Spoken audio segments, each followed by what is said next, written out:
बिस्मिल्लाहिर्रहमानिर्रहीम। अस्सलाम वालेकुम। मेरा नाम फैसल नवाज़ है। आज मैं इंशाल्लाह आप लोगों के साथ बात करूंगा section 8B adjustable input tax के बारे में। ये सेक्शन 90% सेल्स टैक्स की जो रिस्ट्रिक्शन है उसको डील करता है। अमूमी तौर पर हम ये कहते हैं जी कि हमारा जो इनपुट है वो 90% रिस्ट्रिक्ट हो जाएगा, तो वो इसी 8B सेक्शन की वजह से रिस्ट्रिक्ट हो रहा होता है। तो आज हम इसकी जो प्रोविज़न है as per sales tax act उनको स्टडी करते हैं। तो चले बिस्मिल्लाह करते हैं जी। Section 8B sales tax act के मुताबिक जब पर्सन अपनी सेल्स ऑफ़र करता है तो उसके अगेंस्ट उसको इनपुट जो उसने इनपुट टैक्स पे किया होता है वो उसको अलाउ हो जाता है।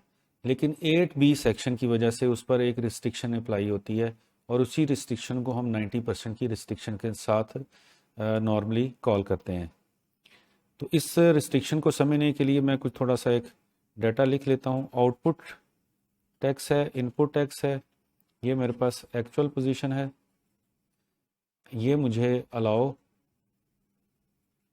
जो होगा, और उसके बाद कैरी फॉरवर्ड या अगर कोई रिफंड निकलता है तो उसको हम यहाँ लिख लेंगे। से कि मेरी सेल्स के ऊपर जो आउटपुट टैक्स आया है वो एक्चुअल 100 है, तो आउटपुट के ऊपर तो कोई रिस्ट्रिक्शन नहीं है, तो इसलिए मुझे ये 100 ही यहाँ लिख दूँगा। से कि मेरा जो इनपुट टैक्स है वो 200 रुपीज़ है। अब इस सूरत में मैंने देखना ये है कि मुझे अलाउ कितना है। अब मुझे जो अलाउ है वो ये है कि जो आउटपुट टैक्स है उसका मैं लूँगा 90%। मेरा आउटपुट कितना था, 100 था, अब मैंने परसेंटेज कितनी ली है, 90। इसका आंसर आता है 90।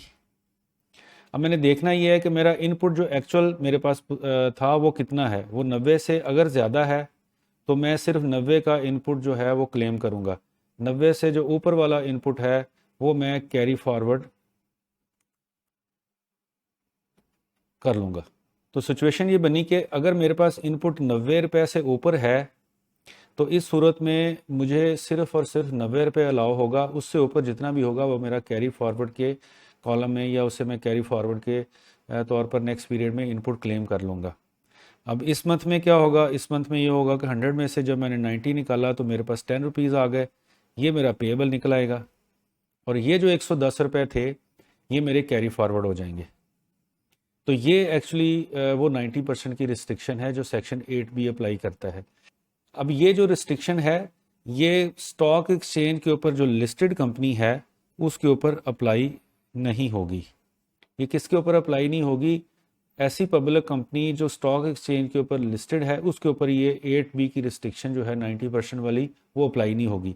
उसके बाद एक प्रोविज़ो दिया हुआ है जिसके मुताबिक अगर आपने फिक्स एसेट या कैपिटल गुड्स बाई की हैं तो उस सूरत में भी आपका जो इनपुट टैक्स है वो 90% की रिस्ट्रिक्शन में नहीं आएगा।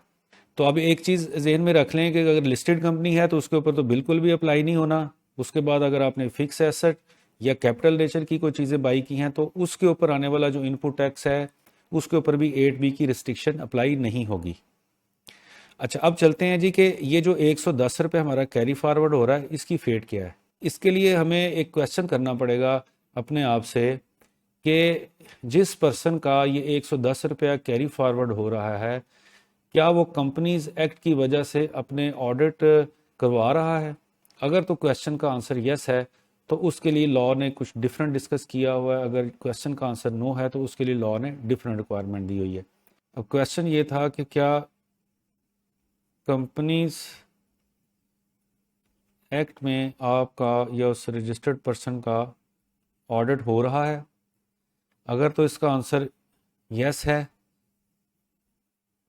तो सिचुएशन डिफरेंट है, अगर नो है तो सिचुएशन डिफरेंट है। अब अगर आपका या उस रजिस्टर्ड पर्सन का कंपनीज एक्ट में ऑडिट हो रहा है तो उस सूरत में क्या होगा, उस सूरत में ये होगा कि पर्सन को अपने जो ऑडिट अकाउंट्स हैं एनुअल, एक तो वो सबमिट करना पड़ेंगे, उसके साथ उसको एक स्टेटमेंट देना पड़ेगी। ये स्टेटमेंट जो डिस्क्राइब करेगी कि उसकी जो वैल्यूडेशन है वो लेस हो रही है, यानी कि जो 90% रिस्ट्रिक्शन वाली जो लिमिट है उससे कम पर्सन की वैल्यूडेशन हो रही है। तो उस सूरत में, बल्कि उससे पहले मैं आपको एक चीज़ और बता दूं कि ये जो स्टेटमेंट आपने जो वैल्यूडेशन लेस वाली स्टेटमेंट सबमिट करवानी है, ये ऑडिटर ने सर्टिफाई करनी है। यानी कि जिस फर्म से आप अपने अकाउंट्स का ऑडिट करवा रहे हैं उसने ऑडिट रिपोर्ट तो आपको देनी ही देनी है, लेकिन उसके साथ आपने जो स्टेटमेंट ऑफ लेस वैल्यूडेशन वाली जो स्टेटमेंट है इसको भी उसे सर्टिफाई करवाना है। तो अगर ऑडिटर आपको ये लेस वैल्यूडेशन की स्टेटमेंट सर्टिफाई करके दे देता है तो इस सूरत में क्या होगा? इस सूरत में ये होगा कि ये जो 110 रुपये आपके कैरी फॉरवर्ड में आ रहे थे, ये आप सारे के सारे यकमुश्त एडजस्ट करवा सकते हैं या आप इसका रिफंड भी ले सकते हैं, लेकिन ये होगा ईयरली बेस के ऊपर। एक तो ये ईयरली बेस के ऊपर होगा और दूसरा होगा ये कि जब आपका फाइनेंशियल ईयर क्लोज होगा तो उस फाइनेंशियल ईयर के क्लोज होने के जो सेकंड मंथ है उसके अंदर ये चीज़ आपको मिलेगी। यानी कि ये जो एडजस्टमेंट है और जो रिफ़ंड होना है इस 110 रुपये का, से कि ये एक ही महीना आपका उस फाइनेंशियल ईयर में आपने एग्जीक्यूट किया था और उसके बाद आपको ऑडिटर ने ऑडिट करने के बाद ऑडिट अकाउंट्स भी दे दिए, ऑडिटर रिपोर्ट भी दे दी, उसके बाद उसने जो statement of value addition less value addition थी वो भी उसने सर्टिफाई करके दे दी।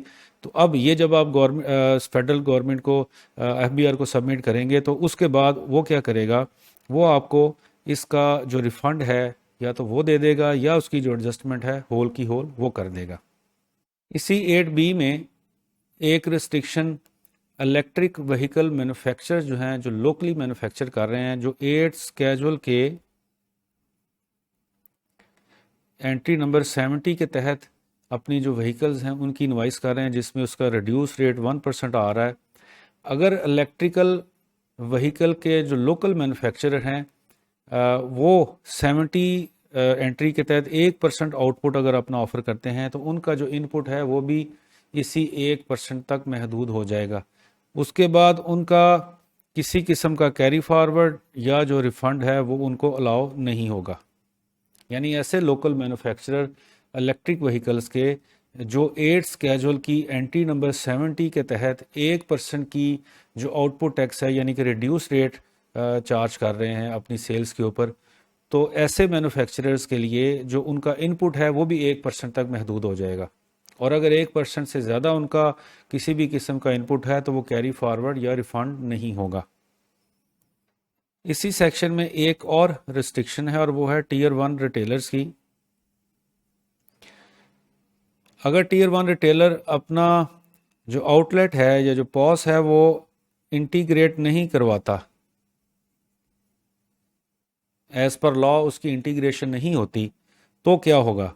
अच्छा, जब ये इंटीग्रेशन करवानी है तो फ़र्ज़ किया उसने कंप्लीट मंथ की नहीं करवाई या मिड ऑफ मंथ में जाके उसने अपनी इंटीग्रेशन करवा ली, तो लॉ ये कहता है कि अगर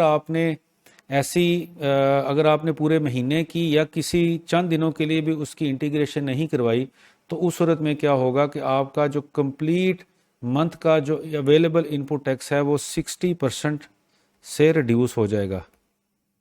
ये रिड्यूस्ड बाई 60% है, इस चीज़ का आप ज़हन में रखना है। तो होगा क्या, अगर आपके पास उस Tier 1 रिटेलर के पास 100 रुपीज़ का इनपुट है, उसने कंप्लीट मंथ में या पार्ट ऑफ मंथ में अपना जो इंटीग्रेशन नहीं करवाई, उसका जो रिड्यूस्ड बाई इनपुट टैक्स है वो 60 हो जाएगा और उसको जो अलाउ किया जाएगा वो 40 है। एक चीज़ आप यहाँ नोट कर लें कि अगर ऑडिटर ने इस सर्टिफिकेट को इशू करने में कोई गड़बड़ की तो उसका केस कौंसल को रेफ़र कर दिया जाएगा। यानी ऑडिटर्स के ऊपर भी इसके ऊपर काफ़ी उनको टाइट किया गया है कि वो किसी किस्म की गलत स्टेटमेंट इशू ना करें, तो वो बड़ा केयरफुल होकर इसको देखेंगे और इसको बड़े केयरफुल अंदाज से इशू करेंगे। इसके अलावा जो 8B की रिस्ट्रिक्शंस से जो एक्सेप्शंस हैं, मुख्तलिफ SROs हैं, वो इंशाल्लाह मैं नेक्स्ट वीडियो में आप लोगों के साथ डिस्कस करूँगा। थैंक यू वेरी मच जी। अल्लाह हाफिज़।